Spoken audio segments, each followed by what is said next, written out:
সংবাদ মাধ্যমকে একটা সাসপেন্স দিয়ে রাখলেন, শেষ পর্যন্ত ফুরফুরা শরীফের ইফতারে আপনাকে দেখা গেল, কারণ দেখুন, মুখ্যমন্ত্রী গতকাল ফুরফুরা শরীফে পীর সাহেব পীরজাদাদেরকে নিয়ে ইফতার করবেন বলে আমন্ত্রণ জানিয়েছিল জেলা আধিকারিকের পক্ষ থেকে। আমাদের বাড়িতে এসেছিল, আমাদেরকেও আমন্ত্রণ জানিয়েছিল। এই বিষয়টা নিয়ে আপনারা আমাকে কোশ্চেন করেছিলেন, আমি উত্তর দিয়েছিলাম যে 4টে পর্যন্ত দেখুন যাচ্ছে কি যাচ্ছি না। আমাদের দলের প্রতিষ্ঠাতা প্রাণপুরুষ তথা আমার বড় ভাইজান পীরজাদা আব্বাস সিদ্দিকী আমাকে ওই জায়গা থেকে যাওয়া থেকে আমাকে অব্যাহতি নিতে বললেন, বিরতি থাকতে বললেন। ফলে আমি সেখানে না গিয়ে অব্যাহতি নিলাম। সৌজন্যতা কি কোথাও চির খেল? অবশ্যই আমি সৌজন্যতাকে সবসময় প্রাধান্য দিই, সবসময় আগিয়ে রাখার চেষ্টা করি। ইভেন দেখবেন আজকে আমি বিধানসভার মধ্যে লবিতে এই মুহূর্তে তৃণমূল কংগ্রেসের সবথেকে চর্চিত বিধায়ক হুমায়ুন কবির সাহেবের সাথেও কেমন আছেন না আছেন কথা বললাম, সৌজন্যর বিনিময় করলাম। এটা সবসময় আমি করি। কিন্তু কিছু জায়গাতে জলের যে নির্দেশনা থাকে, কিছু জায়গাতে পরিবারের পক্ষ থেকে যে নির্দেশনা থাকে সেটাকে উপেক্ষা করা যায় না। আর আমি একা না গেলে ওখানকার প্রোগ্রাম বা যারা পীর সাহেব পীরজাদারা সংখ্যায় হেভি সংখ্যায় ছিল, ফলে আমি একা না থাকলেও, আমি ওখানে না থাকলেও প্রোগ্রামটা অসফল হয়ে যাবে এরকম কোনো ব্যাপারও নয়। আপনি যে চর্চিত বিধায়কের কথা বলছেন, সেই বিধায়ককে নিয়ে আজকে তৃণমূল কংগ্রেস বৈঠকে বসেছিল, কিন্তু তাকে শুধুমাত্র সতর্ক করে ছেড়ে দেওয়া হবে। তৃণমূল কংগ্রেস কি করতে চাইছে, মানে বারবার শোকজ করা হবে, সতর্ক করা হবে?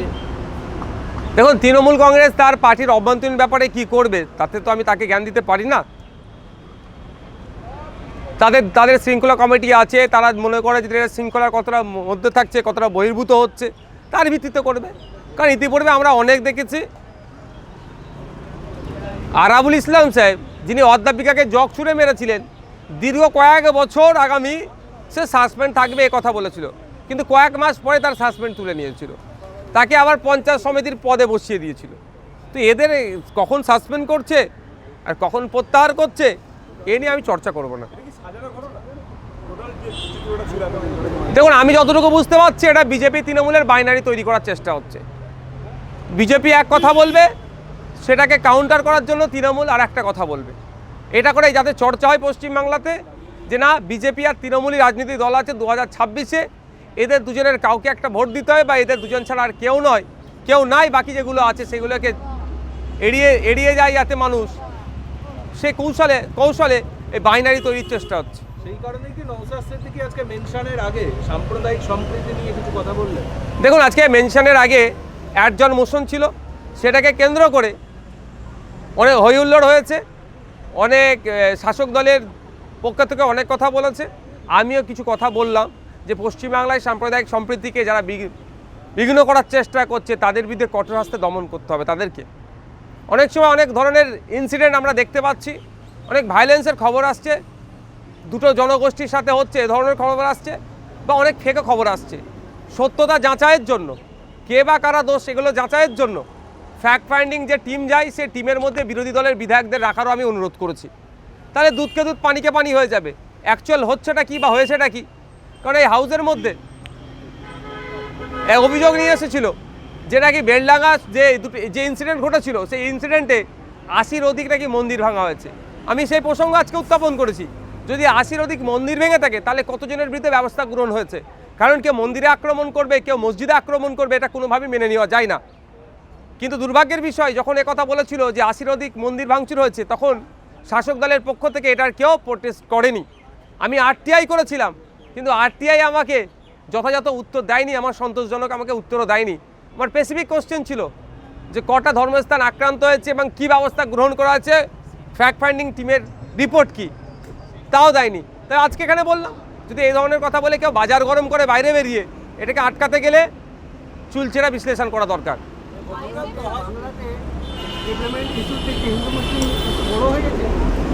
দেখুন, কেন্দ্র সরকার কি রাজ্য সরকার উন্নয়ন করতে ব্যর্থ, শুধু বিজ্ঞাপন হাতে কিছু কাঁচা টাকা তুলে দিয়ে এটাকে উন্নয়ন হিসাবে চালানোর অপচেষ্টা চালাচ্ছে।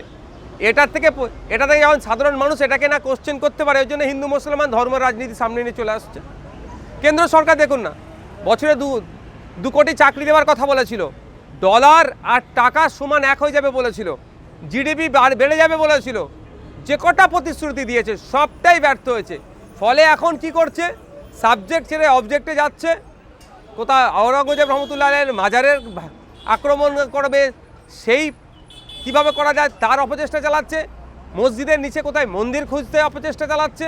আর আমাদের রাজ্যে দেখুন, যে কটা কথা বলেছিল যে ক্ষমতায় আসলে কেন্দ্রীয় সমাহারে দিয়ে দেব, সাচার কমিটির সুপারিশগুলো বাস্তবায়ন করব, 6 মাসের শিল্প করে দেবো, সব কটাতে ব্যর্থ হয়েছে। ফলে এই ব্যর্থতা ঢাকার জন্য এও হিন্দু মুসলমানের পলিটিক্স করছে। গতকালকে রাজ্যসভায় পেশ করা হয়েছে যে বর্তমান আসনকে কলকাতায় ফেরানো হোক, এটা আপনি কি বলে দেখছেন? হ্যাঁ, কলকাতায় ফিরিয়ে দিলে আমাদের জিডিপি বেড়ে যাবে না দেশের। কলকাতায় ফিরিয়ে দিলে আমাদের ওই যে যারা ব্যাংকের টাকা লুট করে নিয়ে বিদেশে চলে গেছে তাদের টাকা ফিরে চলে আসবে। কলকাতায় ফিরিয়ে নিয়ে আসলে তাসলিমা নাসরিনকে আপনার কি বলে বছরে 2 কোটি চাকরি দেওয়া হয়ে যাবে। তাসলিমা নাসরিনকে কলকাতায় ফিরিয়ে নিয়ে আসলে পেট্রোল ডিজেলের দাম কমে যাবে। আরে এত যখন বলছে, শ্রমিকবাবুকে বলবো পার্লামেন্টে আওয়াজ তুলুন তাসলিমা নাসরিনকে নাগরিকত্ব দেওয়ার, দেখি এই আওয়াজটা কেমন তুলতে পারেন। শুধুমাত্র তাসলিমা নাসরিনকে সামনে রেখে এখানে হিন্দু মুসলিমের বাইনারি করার অপচেষ্টা চলাবে, সেই জন্য উত্থাপন করেছে। তাসলিমা নাসরিন দিল্লিতে আছে, কলকাতায় ফিরিয়ে নিয়ে আসলে বাংলার কী লাভ হবে, দেশের কী লাভ হবে? প্রশ্ন এতদিন আছে কিভাবে?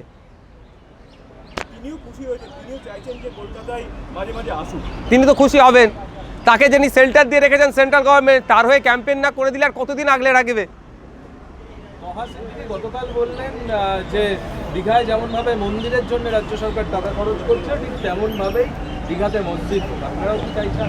দেখুন, তোয়া সিদ্দিকী চাচাজান যে কথা বলেছেন একজন ধর্মগুরু হিসাবে, ভিন্ন ধর্ম সম্প্রদায়েরও মনে কথা বলেছেন। প্রত্যেকটা সম্প্রদায়ের মানুষ ওখানে যায়, একটা একটা ধর্মস্থান তৈরি করে দেওয়া। কিন্তু রাষ্ট্রের কাজ তো এটা নয়।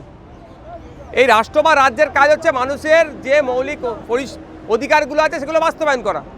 আমি একজন রাজনৈতিক ব্যক্তি হয়ে, আমি একজন বিধানসভা সদস্য হয়ে, আমি মন্দির, মসজিদ, গির্জা, গুরুদুয়ারার আগে আমার ডিমান্ড থাকবে যে ওখানে একটা উন্নত মানের হসপিটাল হোক। আমার আগে ডিমান্ড থাকবে পাবলিক ট্রান্সপোর্ট ওখানে আরও বেশি বাড়ানো হোক। মন্দির, মসজিদ, ধর্মস্থান তো ধর্মগুরুরা তৈরি করে নিচ্ছেন, আগামীতেও অনেক বানাবেন। কিন্তু এই ধর্মের সাথে রাজনীতিকে যেভাবে গুলিয়ে দেওয়া হচ্ছে, এর ফলে কী হবে? কালকে শিখ ভাইরা বলবেন, পরশুদিন আদিবাসীরা ভাইরা বলবেন, একাই দিন এক ভাইরা বলবেন যে তাদের ধর্ম, তাদের প্রেয়ার করার জায়গা ওখানে তৈরি করে দেওয়া হোক। অ্যাকচুয়ালি এগুলো সাম্প্রদায়িক রাজনীতি যাতে আরও বেশি করা যায় তার জন্য এই একটা পথ খুলে দেওয়া হলো।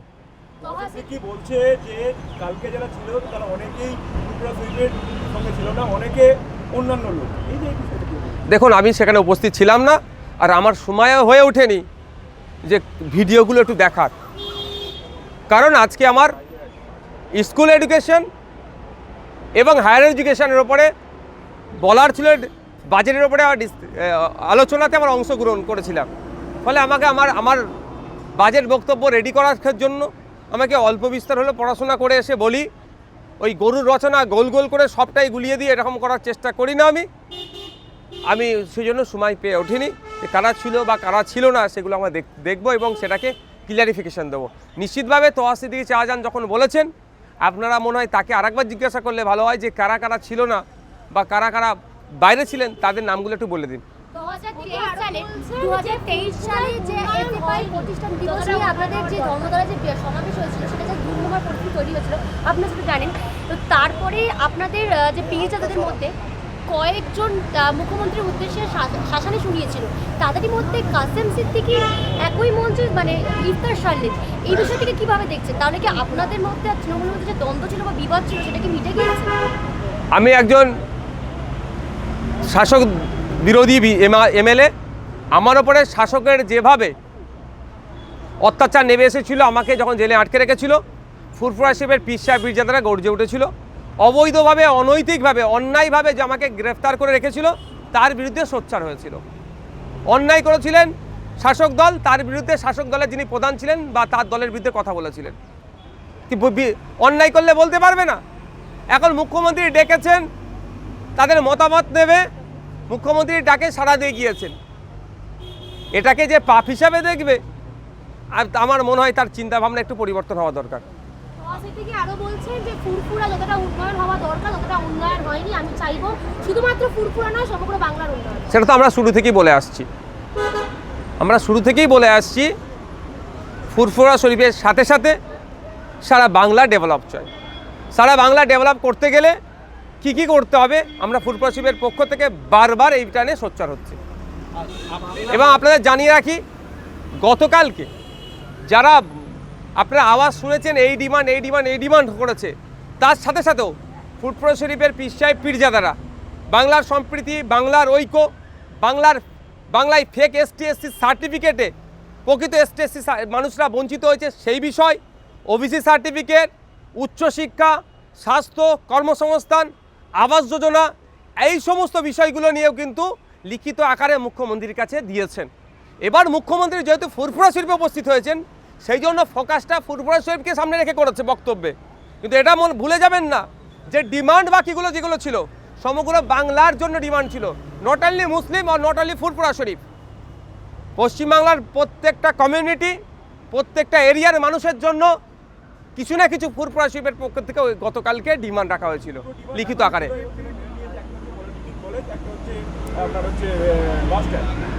না, একাধিক ডিমান্ড রেখেছিল, তার মধ্যে একটা বিশ্ববিদ্যালয়ের ডিমান্ড আছে, ওই ডিমান্ডটা আমারও আছে, দীর্ঘদিন ধরে আছে।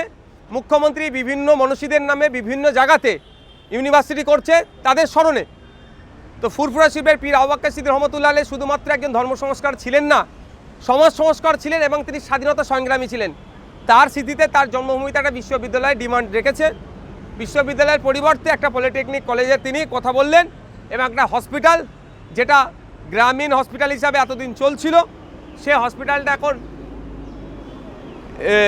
এক্সটেন্ড হয়েছে, সেই হসপিটালের নামটাও পীর আবু বকর সিদ্দিক রহমতুল্লাহর নামে হবে, এটুকুই হয়েছে। দাবি করছে যে ভোট আসলেই মুখ্যমন্ত্রী ফুরফুরা শরীফে যান, ভোট আসলেই মুখ্যমন্ত্রী বেলুন মঠে যান, ভোট আসলেই মুখ্যমন্ত্রীর বিভিন্ন সম্প্রদায়ের মানুষের কাছে যান, ভোট আসলেই রাজনৈতিক নেতারাই তো এটা করছেন। আর এই রাজনীতিটা আমরা বন্ধ করতে চাইছি। ভোটের সময় ধর্মের মানুষকে খুঁজবে, ভোট মিটে গেলে ধর্ম নির্বিশেষে মানুষ পরিষেবা পাবে না, এটা বন্ধ আমরা চাইছি। আপনি ডায়মন্ড হারবারে দাঁড়াবেন বলেছিলেন, তারপর দেখা গেল আপনি দাঁড়ালেন না। শুভেন্দুবাবু বলেছিলেন ভবানীপুরে তিনি দাঁড়াবেন, এরকম একটা অভিযোগ তৃণমূল কংগ্রেসের তরফ থেকে। এখন শুভেন্দুবাবু বলছেন যে বিজেপি প্রার্থী দিয়ে হারাবো। এই যে মানুষের কাছে একবার বলা, তারপরে সেই কথা না রাখা, এতে বিশ্বাসযোগ্যতা কোথাও দেখুন, আমি ডায়মন্ড হারবারে দাঁড়াবার ইচ্ছা প্রকাশ করেছিলাম। সেক্ষেত্রে আমি যদি আমার দলকে আগে জিজ্ঞাসাবাদ করে ওটা বলতাম আমার সুবিধা হতো। আমি যে দল থেকে বিলং করি সেই দল চাইনি আমাকে ওখানে কন্টেস্ট করাতে, আমি বিরত ছিলাম। এটাকে নিয়ে শুভেন্দুবাবু কিন্তু বলেছিল যে নাকি আমি ওখান থেকে সেটিং করে পালিয়েছি, কদিন আগেই বললেন। এখন শুভেন্দুবাবু যে ঘোষণা দিয়েছে আমি জানি না, যদি শুভেন্দুবাবু কুইট করে আমি বলবো না কথা, তাহলে শুভেন্দুবাবুকে জিজ্ঞাসা করা দরকার। আমি গতকালকে আমাদেরকে আইএসএফকে তৃণমূলের বি টিম বলেছিল, আমি প্রশ্ন করেছিলাম শুভেন্দুবাবুর উদ্দেশ্যে, তাহলে তৃণমূলের এ টিম করে, তাহলে এই প্রশ্নটা ওনাকে জিজ্ঞাসা করবেন।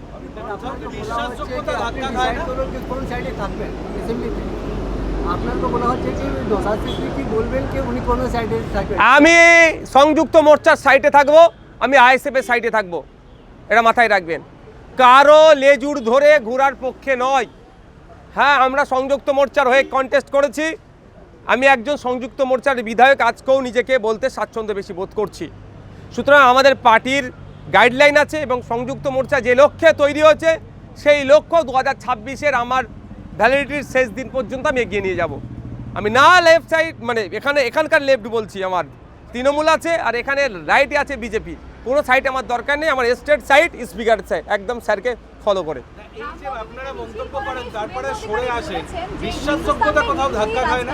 দেখুন, আমি আপনারাতে নয়, আমি আমার কথা বলছি। আমি আবারও স্বীকার করছি, আমার মন্তব্য করার আগে আমার পার্টিকে জিজ্ঞাসা করা দরকার ছিল। ওই জন্য আগামী এই যে বিষয়গুলো পার্টির আলোচনা করে মন্তব্য করা দরকার, ওই বিষয়ে আপনারা কোশ্চেন করলে আমি বলে দিই এটা পার্টির আলোচনা সাপেক্ষ, আলোচনা করেই জানাবো। অন্যরা কি করছে, তাদের বিশ্বাসযোগ্যতা কতটা আছে না আছে, একাধিকবার দল চেঞ্জ করে, সে বিষয়ে আমি বলবো না।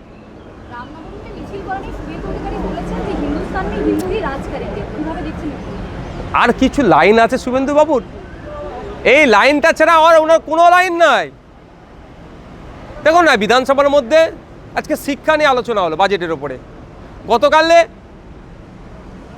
Urban development municipal affairs ministry আলোচনা হলো, তার আগের দিনেও পঞ্চায়েত এবং গ্রাম উন্নয়ন দপ্তরে আলোচনা হলো।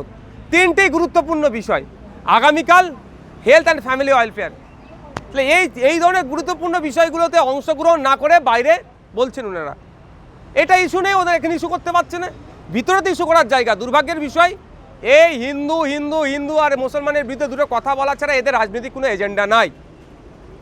ওই শুভেন্দুবাবুর কথা বাংলার হিন্দুরা পাত্তা দেয় না, মমতা ব্যানার্জির কথা বাংলার মুসলমানরাও সে অর্থে পাত্তা দেয় না।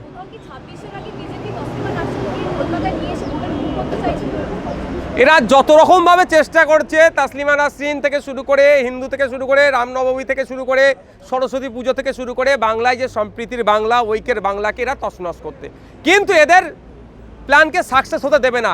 এটা তৃণমূল আটকাতে পারছে না, তৃণমূল আরও এই আগুনে ঘি ঢালার চেষ্টা করছে। এটাকে আঁচকাচ্ছে কারা?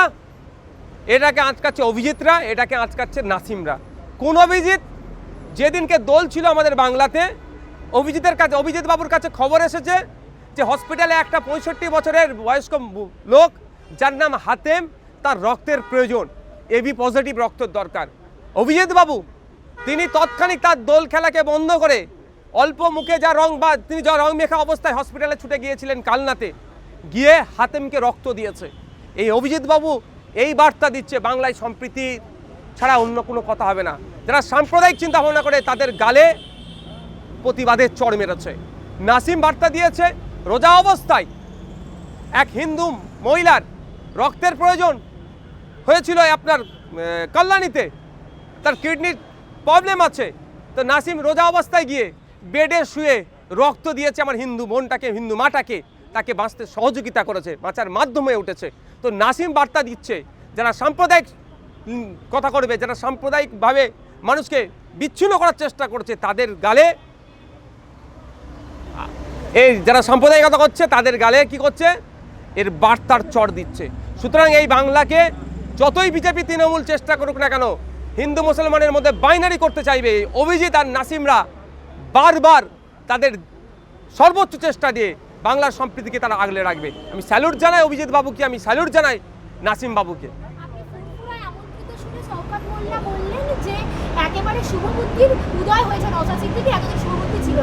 ভয় পেয়ে গেছে, উনি ভয় পেয়ে গেছেন যদি আমি দলে চলে যাই তাহলে ওনার অবস্থা কোথায় থাকবে, ওই জন্য ভালো ভালো কথা বলছে। আমার 2021 সালে যতটা বুদ্ধি ছিল আর এখনও শাসক দল সম্পর্কে অতটাই বুদ্ধি আছে। Thank you.